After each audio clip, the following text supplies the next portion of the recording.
আলা হযরত মুজাদ্দিদুল মিল্লাত রাহমাতুল্লাহ আলাইহি একদিন আসরের নামাজ পড়ে বেরিয়ে আসছেন। তো আলা হযরত রাহমাতুল্লাহ আলাইহি দেখেন অনেক মানুষ দেখা দিচ্ছে। আলা হযরত মুজাদ্দিদুল মিল্লাত রাহমাতুল্লাহ আলাইহি যিনি 1400 কিতাবের লেখক, যিনি সুন্নিদের জান,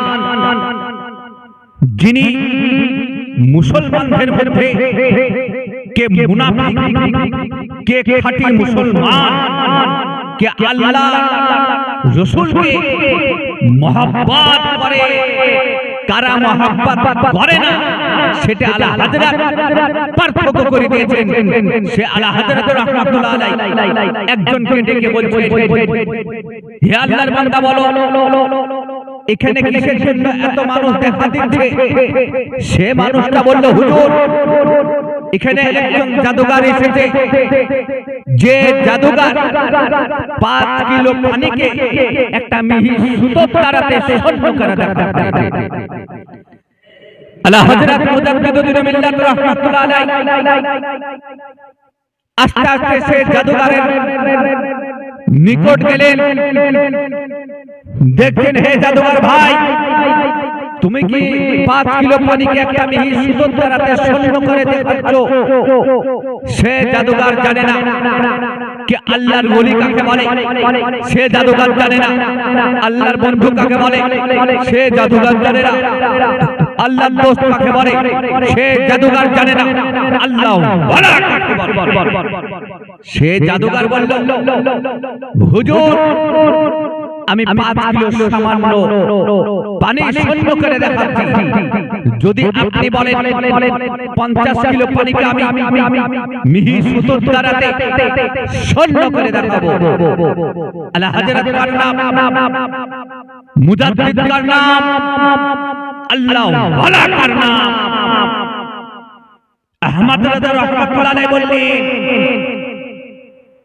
জাদুকর শোনো, তোমাকে 5 কিলো পানিকে স্বর্ণ করে দেখাতে হবে না, তোমাকে 50 কিলো পানিকে স্বর্ণ করে দেখাতে হবে না, আমার 50 গ্রামের জুতোটাকে শুধু স্বর্ণ করে দেখাবো। সুবহানাল্লাহ, জোরে বলেন সুবহানাল্লাহ। সে জাদুকর হাসতে শুরু করলো, বলে, হুজুর আপনি কি আমার সঙ্গে কি করছেন? আমাকে কি আপনি ঠাট্টা করছেন? আপনার হয়তো জানা নেই যে আমার ক্ষমতা কত বড়, আমার জাদুর ক্ষমতা কতটা। হুজুর আপনার হয়তো জানা নেই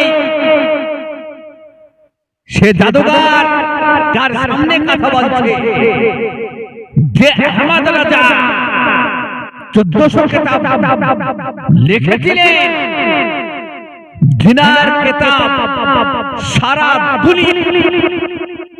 সে আল্লাহ ওয়ালার সামনে বলে कि আমি জাদুর ক্ষমতা দেখাতে পারবো, জাদুর ক্ষমতা বড় আল্লাহ ওয়ালার নিকটে বলছে।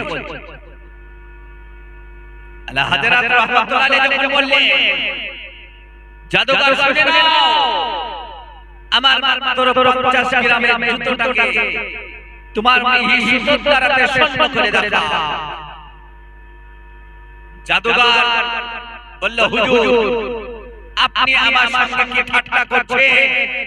আলা হযরত রাহমাতুল্লাহ আলাইহি বললেন, না আমি তোমার সঙ্গে ঠাট্টা করছি না, তোমার সঙ্গে আমি এটি করছি না, আমি সত্যই বলছি, আমার 50 গ্রামের জুতোটাকে স্বর্ণ করে দাও। জাদুকর খুব খুশি कि একজন আলেম যখন বলেছে, আলেমের জুতো যদি আমি স্বর্ণ করে দেখাতে পারি, সাধারণ মানুষ সবাই বিশ্বাস করে নেবে আমি একজন বিখ্যাত জাদুকর, আমার জাদুর ক্ষমতা আছে। সে জাদুকরে মনে খুব সাহস হলো कि আমার কথা সবাই মানবে, আমাকে বড় জাদুকর বলে বলবে, কিন্তু জানে না কার সঙ্গে তার মোকাবেলা হয়েছে। আলা হযরত রাহমাতুল্লাহ আলাইহি যখন বললেন জাদুকর তুমি আমার জুতোকে তোলো, জাদুকর নিজে জাদু পড়তে শুরু করলো। পড়তে পড়তে আলা হযরত মুজাদ্দিদুল মিল্লাত রাহমাতুল্লাহ আলাইহি জুতোটাকে মিহি সুতোর দ্বারাতে উঠাতে গেল, কিন্তু সে জুতোটা কিন্তু উঠলো না। সে অনেক জাদু পড়লো, কিন্তু জুতোটা শূন্য করতে পারলো না। অনেক চেষ্টা করার পর যখন শূন্য না করতে পারলো, আলা হযরত মুজাদ্দিদুল মিল্লাত রাহমাতুল্লাহ আলাইহি বললেন জাদুকর শুনে নাও, তোমার সুতো তো সুতো, তোমার পুরো শরীর আমার জুতোর উপর লাগিয়ে দাও, তোমার দুটো হাত দিয়ে আমার জুতোটাকে তুলে দাও। জাদুকর নিজের হস্ত দ্বারাতে, নিজের হাত দ্বারাতে আলা হযরত রাহমাতুল্লাহ আলাইহি জুতোটাকে শূন্য করতে গেল, কিন্তু সেটাও হলো না। বলেন সুবহানাল্লাহ। আউলিয়া কাকে বলে? তার জন্য আল্লাহ রাব্বুল আলামিন বলে কি আমার বন্ধুর সঙ্গে যদি কেউ বেয়াদবি করে আমি তাকে ক্ষমা করি না, তার উপর আমি রহমত বর্ষিত করা বন্ধ করে দিই। তার সঙ্গে আমার দুশমনি শুরু হয়ে যায়। যে আমার বন্ধুর সঙ্গে দুশমনি করে সে আমার সঙ্গে দুশমনি করে, যে আউলিয়ার সঙ্গে বেয়াদবি করে আল্লাহ রাব্বুল আলামিনের সঙ্গে বেয়াদবি করা হয়। বেরাদার মিল্লাত ইসলামিয়া। যখন জাদুকর হাতের দ্বারা তো যখন জুতোটাকে শূন্য করতে না পারলো, সে জাদুকর মনে মনে চিন্তা করতে শুরু করলো ইনি হয়তো একজন আল্লাহওয়ালা আছেন, ইনি হয়তো একজন পরহেজগার মুত্তাকিন আছেন, ইনি হয়তো একজন বিখ্যাত আউলিয়া আছেন। সঙ্গে সঙ্গে সে জাদুকর যখন বুঝতে পারলো যে আমার থেকে একজন আল্লাহওয়ালার ক্ষমতা বেশি, আমার থেকে একজন আল্লাহওয়ালার পাওয়ার বেশি, সঙ্গে সঙ্গে জাদুকর আলা হযরত মুজাদ্দিদুল মিল্লাত রাহমাতুল্লাহ আলাইহির হাতে হাত দিয়ে কালমা পড়ে মুসলমান হয়ে গেলেন। বলেন সুবহানাল্লাহ। বেরাদার মিল্লাত ইসলামিয়া, আল্লাহওয়ালা জিনারা হয়ে যান। আল্লাহ রাব্বুল আলামিন বলেন যে বান্দা আমার হয়ে যায় আমি তার হয়ে যাই, যে আমাকে সব সময় স্মরণ করতে থাকে তার উপর আমি রহমত বর্ষিত করতে থাকি। বলেন সুবহানাল্লাহ। বেরাদার মিল্লাত ইসলামিয়া, মানুষ বলে আউলিয়াকে মানা যাবে না, আউলিয়ার মাজার যাওয়া যাবে না। বেরাদার মিল্লাত ইসলামিয়া, আউলিয়াও মানা যাবে, আল্লাহর ওলির মাজারও যাওয়া যাবে, আল্লাহর ওলির মাজারে যে জিয়ারত করা যাবে এবং কি মাজারের উপর চাদর চড়ানো যাবে। বলেন সুবহানাল্লাহ। বেরাদার মিল্লাত ইসলামিয়া, আল্লাহর ওলির দরবারে গেলে কি হয় সেটাই আপনাদেরকে জানাতে চাই।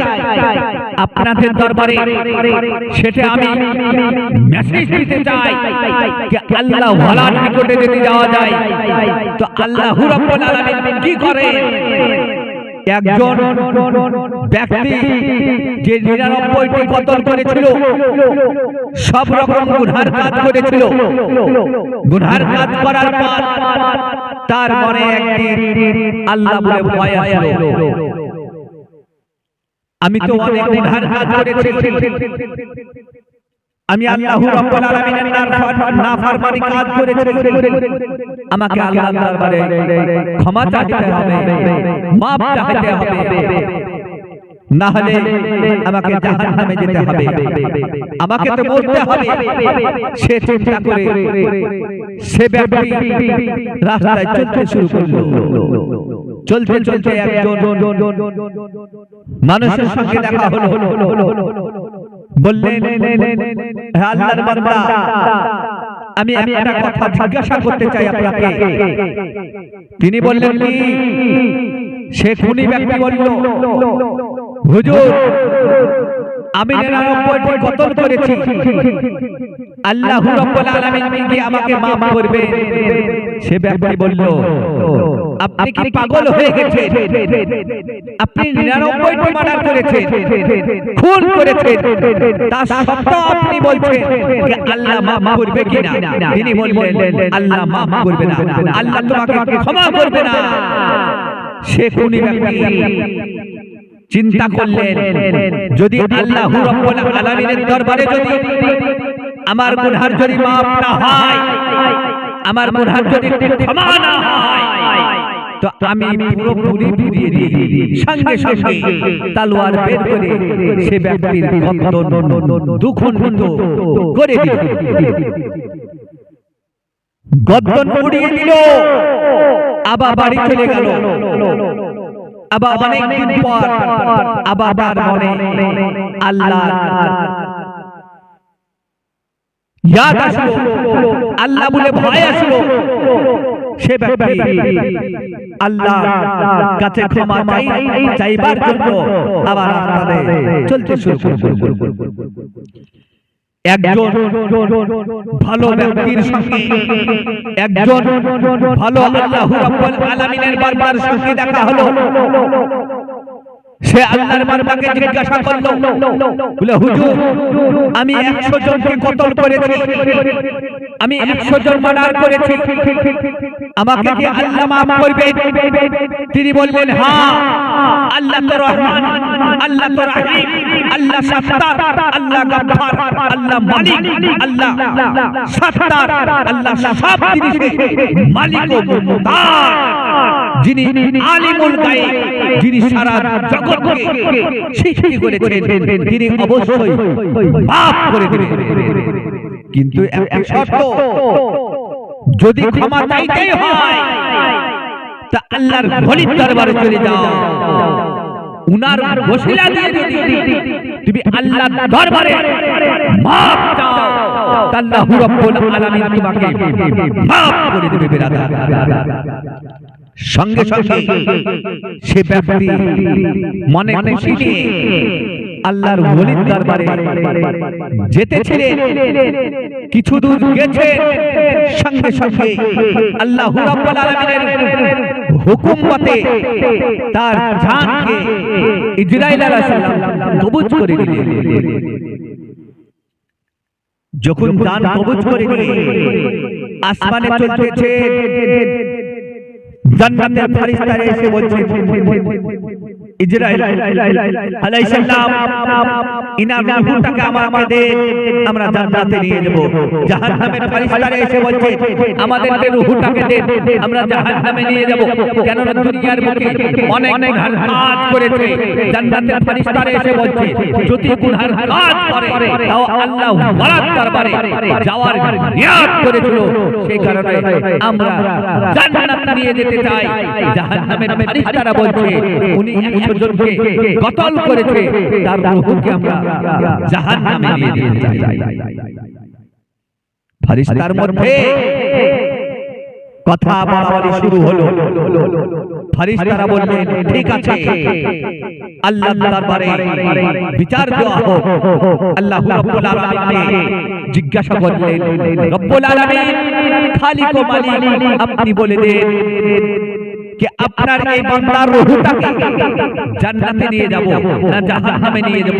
আল্লাহ রাব্বুল আলামিন বললেন, হে আমার ফেরেশতাগণ, শুনে নাও তুমি সে আমার বাড়ি থেকে যেই জায়গায় ইন্তেকাল করেছে সেই জায়গাটা মাপো। যদি কাছে হয়ে যায় তাহলে তাকে জাহান্নামে নিয়ে যাও, আর আমার বন্ধুর দরবার থেকে যদি কাছে হয়ে যায় তাকে জান্নাতে নিয়ে যাও। আল্লাহ রাব্বুল আলামিন ফেরেশতাকে হুকুম দিলেন জমিন মাপ করার জন্য, আর আল্লাহ জমিনকে হুকুম দিলেন, হে জমিন শুনে নাও তুমি ছোট হয়ে যাও, আমার বন্ধুর কাছে জানো রাস্তা জানে, ছোট হয়ে যাও। সঙ্গে সঙ্গে জমিন ছোট হয়ে গেল। রাস্তা যখন মাপা হলো তো দেখছেন আল্লাহর ওলির দরবার থেকে রাস্তাটা নিকট হয়ে গেছে। বলেন সুবহানাল্লাহ। যখন ছোট হয়ে গেছে জান্নাতের ফেরেশতারা তার রূহকে নিয়ে জান্নাত চলে গেলেন। বেরাদারে মিল্লাতে ইসলামিয়া বুঝা গেল কি একজন আল্লাহর ওলির দরবারে যায়নি, কিন্তু নিয়াত করেছিল। নিয়াত করার কারণে আল্লাহ রাব্বুল আলামিন তাকে জান্নাত বাছাই করে দিল। বেরাদারে মিল্লাতে ইসলামিয়া এখন কিছু ভণ্ড বক্তা উঠেছে, ভণ্ড মাওলানা উঠেছে, ভণ্ড গাড়ি উঠেছে, তারা বলে ওলির দরবারে যাওয়া যাবে না, ওলির দরবারে জিয়ারত করা যাবে না, ওলির দরবারে চাদর পানো যাবে না। বেরাদারে মিল্লাতে ইসলামিয়া এখানে বুঝুন, এখানে মেসেজ দিতে চাই আল্লাহর ওলির দরবারে গেলে কি হয়। আল্লাহর ওলির দরবারে যদি খাস নিয়াত করে যদি যান, আপনার ওসিলা দিয়ে যদি দোয়া করেন, আল্লাহ রাব্বুল আলামিন তার দোয়াকে কবুল করে নেবেন। সুবহানাল্লাহ।